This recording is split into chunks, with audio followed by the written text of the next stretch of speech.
Hey there guys, welcome back to the channel for something a little bit different than what I usually do, and that is a news piece, some gaming news. So most of this channel is focused around miniature painting. Obviously I've got the Hero Quest system that I'm painting, the Warhammer usual stuff, Warhammer 40k, a few little pieces here and there, and my most favourite game, Infinity, which unfortunately I don't get to do a huge amount for, or not nearly as much as I would like, but from this video onwards I am hoping to change that. So what is this news piece about? If you haven't heard of Infinity before, or you have and have been living under a rock, then you may not know that Corvus Belli have just announced the Infinity 5th edition. Obviously, if you have heard about this, then you know where I'm going with this. You may know some of this news. If you don't, then hopefully this video is of use to you. But again, if you don't know about it, then that is what this video and future stuff is going to be about. So, 5th edition, or Infinity N5, as it will be known, has been announced, and I'm going to go through some images and stuff with you here and talk a little bit about the upcoming edition, what changes there will be, what we can expect. Everything I say here is information that we know so far. Also, I would like to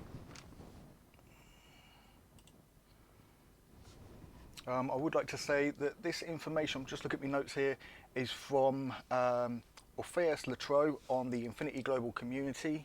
He's provided the images that I'm going to be showing you. These images are from the Bostria mini seminar at the Krug. I think that's how you pronounce it. So yeah, Orpheus Latreau, hopefully I've pronounced that right. Thank you to him for posting these images. If you want a closer look, then other than pausing the video, you can go over to the Facebook group there. I'll post a link down in the description, and you can have a look there. Okay, so first of all, taking a look at the new book here. Obviously, some of this may change. These are just sort of artist renders. I don't know 100% if it is guaranteed, but it was put out, so I'm assuming it is. So we got the 5th edition rulebook, a new beginning, new horizon, and new rules. So if you read the last book that Corvus Belli released, Infinity Endsong, then you will know that a new wormhole was discovered, and JSA went through and discovered a new planet and decided that they no longer wanted to be a mercenary sectorial faction within Yujing, and so they've decided to claim this planet for themselves. However, Pan-O also went through and have decided that they want it, and so this new planet is the new operations area for N5. It's, as far as we know, it's a desert planet, and the two factions that we are getting straight away are Pan-Oceania, or Pan-O, and JSA. That's right, JSA are no longer a sectorial. They are their own faction. They are getting a wider range of models and all this new cool stuff that is going to be coming out. So at the launch, they are going to be the only two armies available with updated rules and everything in N5. I haven't played a huge amount of N4, and I did not play it at launch. I didn't do the transition from N3 to N4. I started with Code 1, as many of you may know if you've watched my previous unboxing videos. So I'm not sure how things will work with the transferring of the other factions, but I'm assuming that they will get sort of updates and moved over. Now, Corvus Belli have stated that this version, you know, this new edition, is not a rewrite of the game. Everything we know and love about Infinity is staying the same. It's staying in the D20 system. It's still going to be the player turn with AROs, you know, reactions and things like that. So the system itself is going to be the same. The majority of the rules are going to be the same. All they are doing is polishing things up, adding extra rules, just to, you know, a few new mechanics and things like that, and changing the way the wording on some things are. So what we'll go over first will be, as you can see here, the new releases. These have been stated to be released in October, but they have now said that it may be later. I have a feeling it will be this year. They haven't said anything that it won't be this year, but they've said that October isn't set in stone, that things may come up that will push it slightly, so possibly expect a November release, maybe even December, which will be a great Christmas present, so keep that in mind, guys. But you can see here we have two versions. On the left we have the Essentials Start Here set, and on the right the Operation Sandtrap. So just a quick breakdown of these two, and then we'll look at them, you know, in closer detail in just a minute. Essentials is replacing Code 1.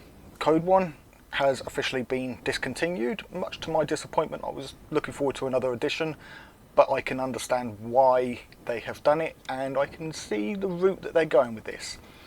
Operation Sandtrap is the full N5 edition. So as you can see, Essentials, you will get 6 classic miniatures. It's beginner friendly, 2 factions, small terrain set, affordable price, and runs on D20s. You'll get D20s with it. So what we'll do, we'll take a quick look at that and go through what we're getting in this set, and then we'll take a look at Operation Sandtrap. So first of all, the Essentials Start Here. Now these are the miniatures that I'm assuming are going to be in the set. You can see here we've got 3 Pano and 3 JSA. And as I said, JSA are now their own faction. These are factions, they are not sectorial. You can see here, I'm not going to try and name the models, but you've got a leader type or a lieutenant and 2 standard troops. If you notice in the bottom left there, it says Accessibility Tools Tutorial Video Series. Now the way that I see this is working, and this is just my speculation and idea on what Corvus Belli are planning. If you collected or played Code 1, you would remember that the way that the booklet that you got was set out was you had 5 missions, and each mission introduced a new miniature and new rules. Now in that we got 7 miniatures per army. There was a total of 14 miniatures. This is designed to be much smaller, and from my idea of how they're doing it, this is going to be the equivalent to mission 1. So in this Start Here pack you will get these 6 miniatures, 3 for each faction, a booklet that gives you the most basic broke down rules of 5th edition, things like movement, how to shoot, close combat, and the weapon profiles for the miniatures included in the set. And Corvus Belli are going to be making tutorial video series alongside this. And as I say that, guys, I too will be doing the same. I am going to be buying these sets. I may just buy the main set rather than the Essentials, but I'm going to be making a tutorial series on how to play Infinity. I love it that much, and over the last year or so have become confident enough with the rules that I can start going into how to plays with you guys. So that is something for you guys to look forward to. If that's something you want to see, make sure to drop a like on the video and subscribe. That will be coming with 5th edition. Back to the Essential set. As I said, I see them doing this. So this would be the equivalent to Mission 1 from Code 1. They have said that they are going to be releasing future packs called Essentials for the beginner side of things. And I feel that those are going to be similar to the other missions from Code 1. So with it, you will get another, either a small set of miniatures per faction. You buy, Essentials Pano and Essentials JSA, or they will do a joint pack, kind of like with the Code 1 expansions they did, where you would get 3 miniatures per army in one set, so you would get a pack of 6. But I think that they'll do maybe 2 miniatures per set, something like that, that will introduce new weapons, new profiles, and along with it a small booklet giving new rules, which I feel would be great. So essentially what you do is you buy the Start Here set, and then you will buy the add-ons. And as you buy each add-on, you learn new rules, and by the end of the series that they do for it, you will have 2 armies, depending on how they go about it, but you will have 2 factions, 2 armies to play with, and you will then know all of the core rules for Infinity. After that, you then move up, you go and buy the N5 rulebook, and you add the extra rules in. They may even do it where they'll carry on going and add those extra rules, the more advanced rules and things like that, as essentials, and basically you're going to collect the system and build up. That's my theory on how they are doing it. That isn't confirmed, but just looking at what you get in the Essentials Start Here pack, it makes sense to me that that's how they are going to do it. So you will start with, as we can see, these 6 miniatures here and this terrain, or basically everything you see here. So you've got there some tokens, which will obviously, you've got 3 of each. Now looking at that, they are regular orders. There's no lieutenant order in there, which means that I'm assuming they're just going to be doing it like that, unless you have got a lieutenant order on the back of it, but I think they are unconscious on the back of it, like the ones we usually get. A small amount of terrain, so you've got some weird shaped buildings there, or a couple of buildings and containers. The scales look a bit off, but yeah, a standard map. Now I have seen somebody on the Facebook group say that that map looks smaller than the one that came in Code 1. I can't see them going much smaller, maybe, but I think that they will do it so that if you were to add 4 of these mats together, you would end up with a full size table for a full game. And then they may end up doing add-ons where you get an extra mat and some miniatures. I don't know how they're going to do it, that's just speculation. But you can also see here that aside from the miniatures, we've got the dice, so 2 sets of dice, blue for Pano, white for JSA. There's only the 1 measuring stick, and only the 6 basic tokens. So I think that that's going to be interesting on what rules they introduce. You've also got there on the top left it looks like a weapons profile. Now I'm assuming because of the size of that card, that's only the weapons that are included within this set.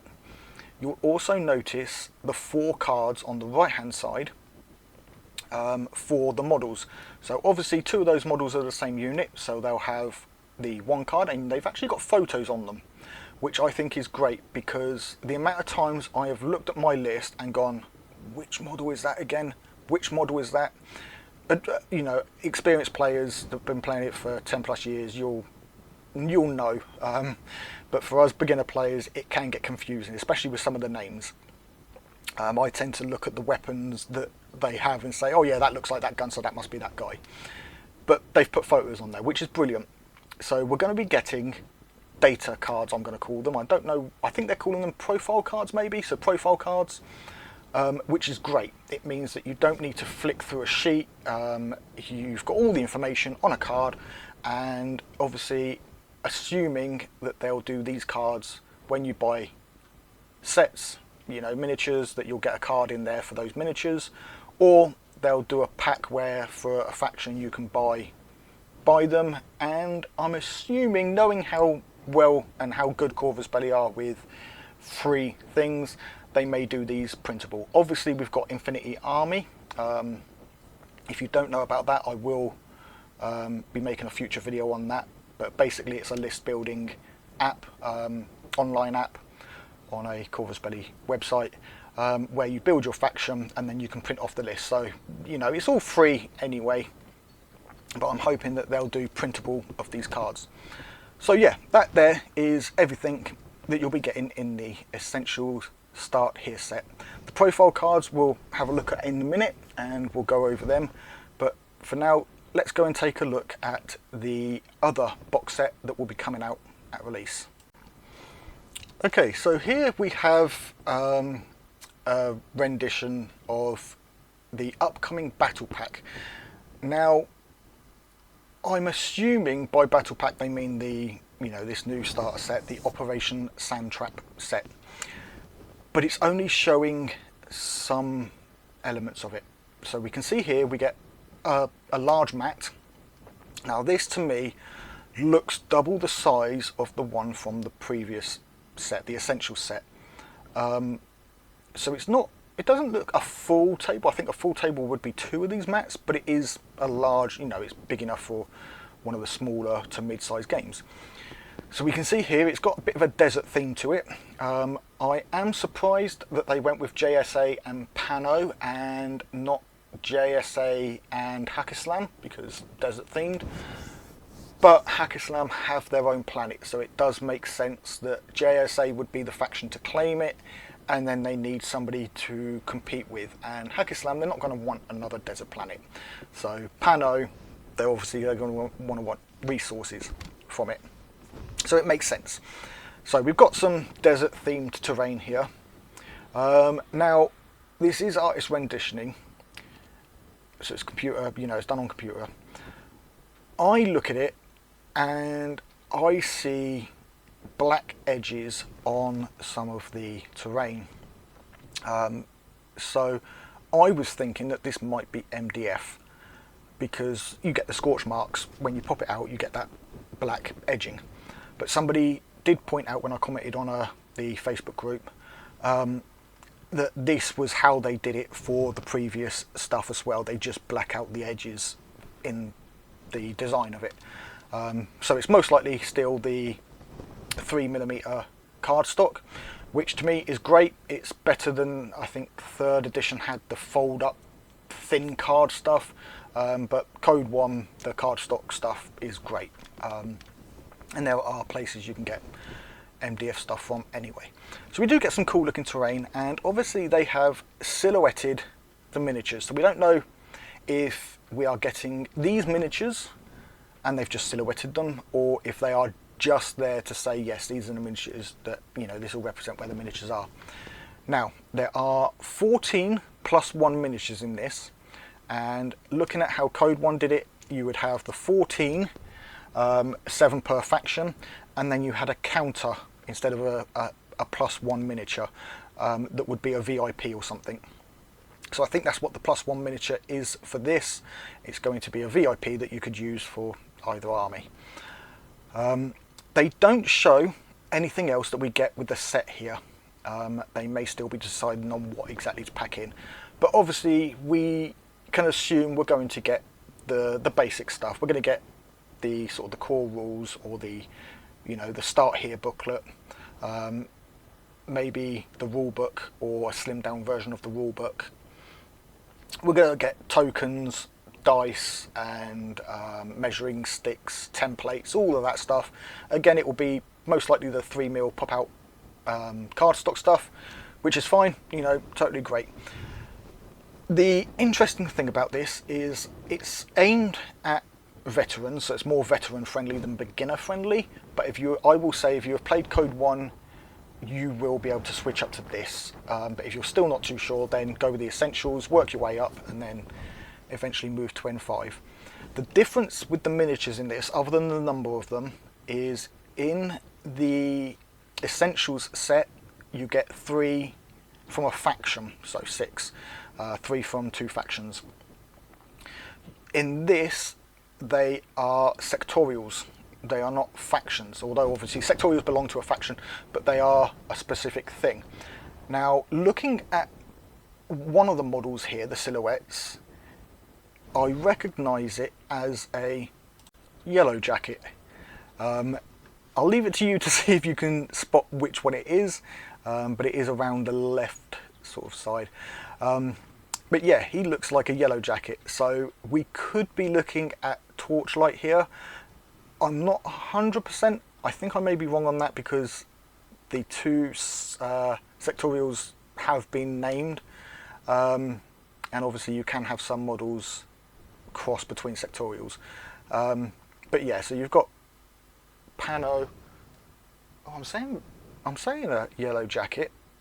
It can't be, can it? Because yellow jacket in Torchlight is 012, not Pano, and we are looking at Pano and JSA. So forget all that.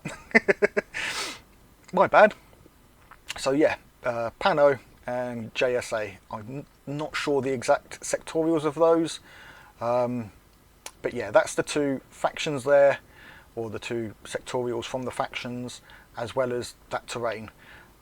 You could also buy this and the other set, the essential set, add it on, build a bigger army, but I have a feeling the essentials are just going to be weaker troops and not something you would want in a more competitive list, which is something I feel that this set is going to be aimed towards, a little bit more towards the competitive side.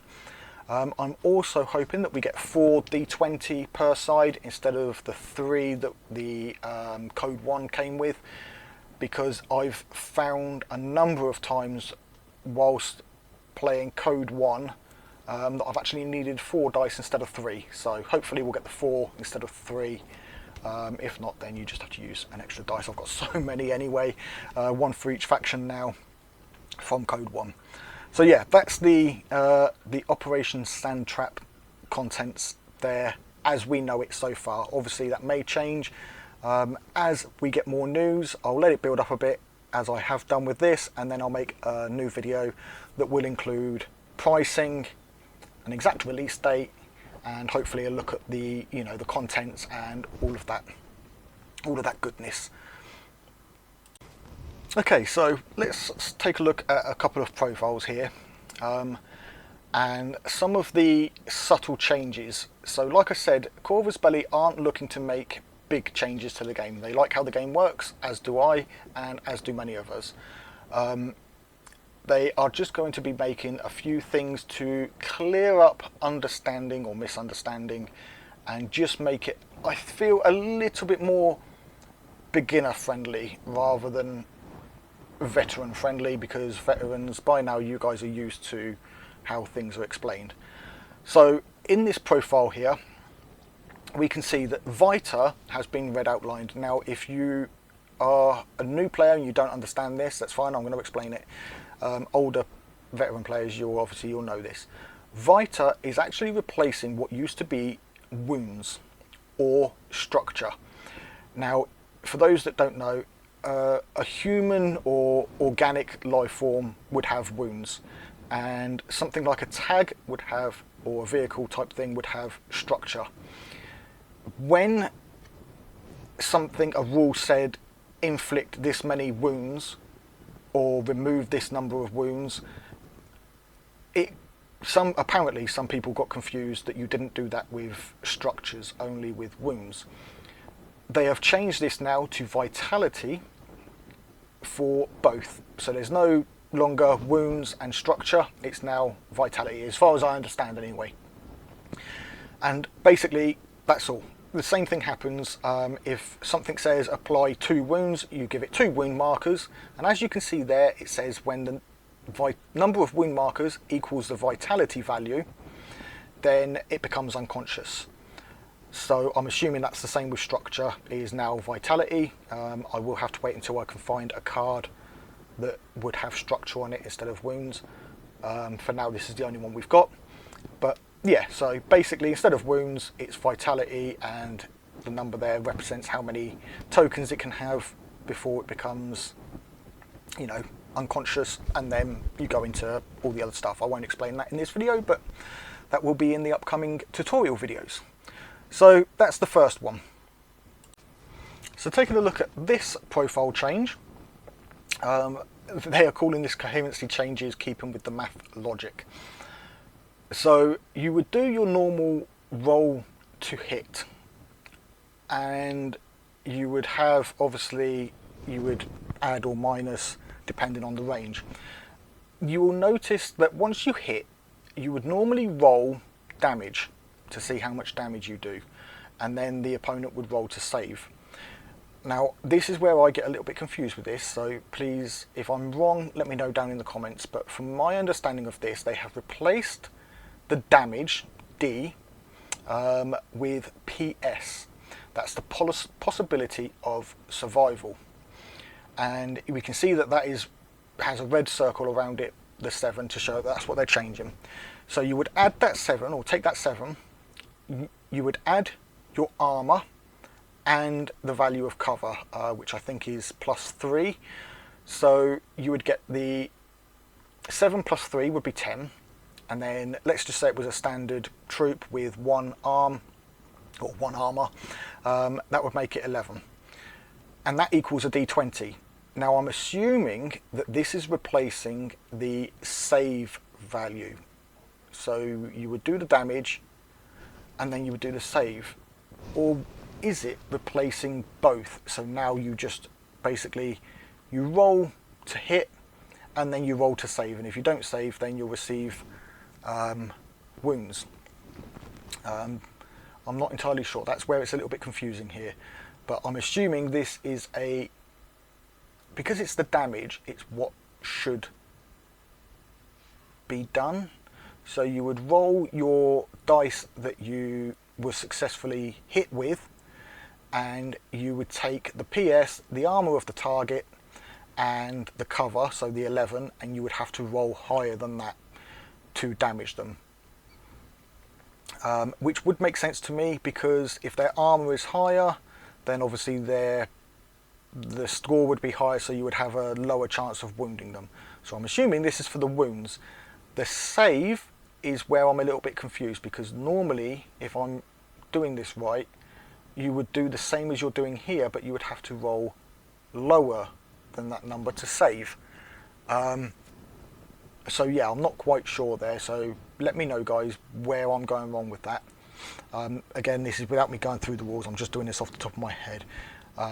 Normally when I play a game, if I'm not sure, I'll quickly reference the rules, and no matter how many times I do this, I still get it a little bit confused and have to reference.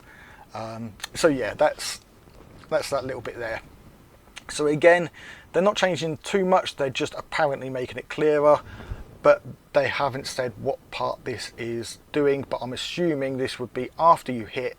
Say you roll is a burst 3, you roll 3 to hit, you then roll 2 dice needing over the 11 in our example in order to damage them, and then they would use their saving against those 2 to see if they save against them both. Okay, so you can see here that they are going to be adding a new category called vehicles. So they are adding vehicles. Now, I can't definitely confirm this, but I'm sure I've heard Corvus say they are not bringing in tanks and large, big vehicles. They're just doing things that we have similar to already. So obviously we have bikes, we have tags, and we have small drones. I think what we're going to be looking at, looking from this image here and the next one, is that we're going to be having hover bikes, drones, sort of like flying drones and flying units. And I think if we're going to go bigger vehicles, we may be looking at 4-wheeled vehicles like, small trucks, quad bikes, stuff like that, that a small team would take compared to what an army would take a tank. A small team will take a small vehicle as support. So I think we're not looking at anything bigger than sort of the largest tag that is available. I know there's that Scorpion looking one. I think that's about the biggest vehicle that we'll be looking at. And as the previous image showed, she was off her, she wasn't mounted. And from what I've heard, again, this is speculation, I can't confirm this, but I think that they are making it so that you can dismount vehicles. And so I'm assuming that when they release packs, that you will get both the vehicle with a rider on it and a separate model of the rider dismounted, showing that obviously they are then dismounted and can run around on foot and whatever. So yeah, vehicles are something being added. Okay, so next up, you've got one here called Speedball, and this is something that they are adding to counter stagnation tools. I'm not entirely sure what they mean by that, but basically from the impression that I get from this is it's going to be similar to, if I can remember the name, Helldivers 2, the video game. If you're familiar with that, and looking at this image, you can call in a drop that will be a special upgrade. Now, how exactly you go about doing this, they say that you spend a command token and request special equipment. Does that give you it automatically, or are they going to make it drop randomly within a radius of you to stop you from just being in a spot you will have to run and grab it? But basically it will give you special equipment to upgrade the unit during the battle. So I'm not entirely sure what this could be, but it could be something that it will give you an ability that your unit may not usually have, such as camouflage or spectral visor, something like that. You could request in a spectral visor to be able to buff up a unit a little bit, obviously at the cost of a command token, and those of you familiar with the game know that you don't get many of them in a game, so you will have to use it wisely. But yeah, so this is a new thing that they're bringing in.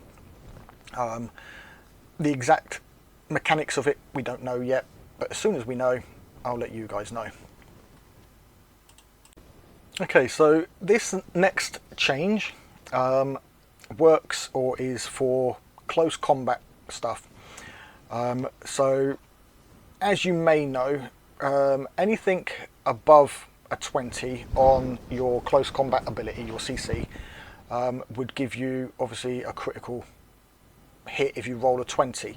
I'm not hugely familiar with how it does. I don't play a lot of close combat, so I'm not hugely familiar how the current rules work with the example here, the 26. But what they are changing it to, and this makes perfect sense to me, is when you go anything above the 20, a 20 will be a a critical hit, and then anything from 1 to 6. So that isn't that you roll 2 dice, you roll your number dice, your normal dice, but it now means that you will get from 1 to 6 and 20, and then anything between 7 and 19 including will just be a normal hit.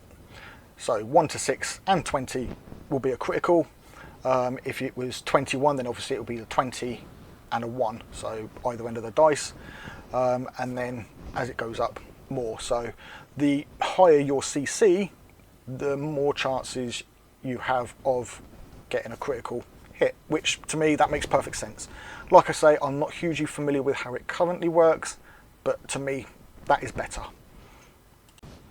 Okay, and then finally this next one, Natural Born Warrior, higher stakes Clash of the Warbands. Now I don't know if Natural Born Warrior is a current thing. I've not encountered it before. I don't have any models that do encounter it. Like I say, I tend to play ranged rather than close combat. But just looking at this, it says that this skill will counter only negative modifiers, but all the positive modifiers involved in the combat will remain. So I'm assuming that if you have your character Natural Born with the Natural Born Warrior skill or profile, whatever it is fighting somebody, and they get a negative modifier against them because of the other person, the other model. Mimetism is one that I can think of for range, so I'm assuming there are something similar to that, or if mimetism works with close combat. That would imply a negative modifier. Natural Born Warrior negates that, which is basically making them better. So yeah, so looking at this one, it's a natural born warrior. Not only does he not get any negative modifiers, but he's also a 26, which gives him 7 numbers on a d20 that he can get a critical hit on. So that would make him quite powerful, which means I may get into some close combat stuff, especially with JSA being their own faction. They're a faction that I've always wanted to play, but I'm not a huge known on sectorials. I'm not hugely familiar with it. Now that they've got their own faction, and I'm going to be learning about sectorials with this, JSA are going to be my next big army, I think. Yeah, I love ancient Japan and everything Japanese, so future cyber Japan, like, yeah, it's going to be great. So yeah, that is all for this video, guys. As I said, most of the information I've given here is fact, anything that I was given along with the images, and then obviously you could hopefully you could tell what my speculations and my ideas were. But yeah, that's the info that I have at the minute. If you guys have any more info, let me know down in the comments. If it's confirmed, then let me know it's confirmed and hopefully provide a source. If it's speculation, then please state that it's speculation, or that it's something that you want to see, that you hope to see. Or rumours, you know, if it's something you've heard, just let me know that it's a rumour. But yeah, if you've enjoyed the video, guys, make sure to hit thumbs up. And if you're not yet subscribed, please hit that subscribe button, because I am hoping to buy either a copy for myself of Sandtrap and a giveaway copy of Sandtrap.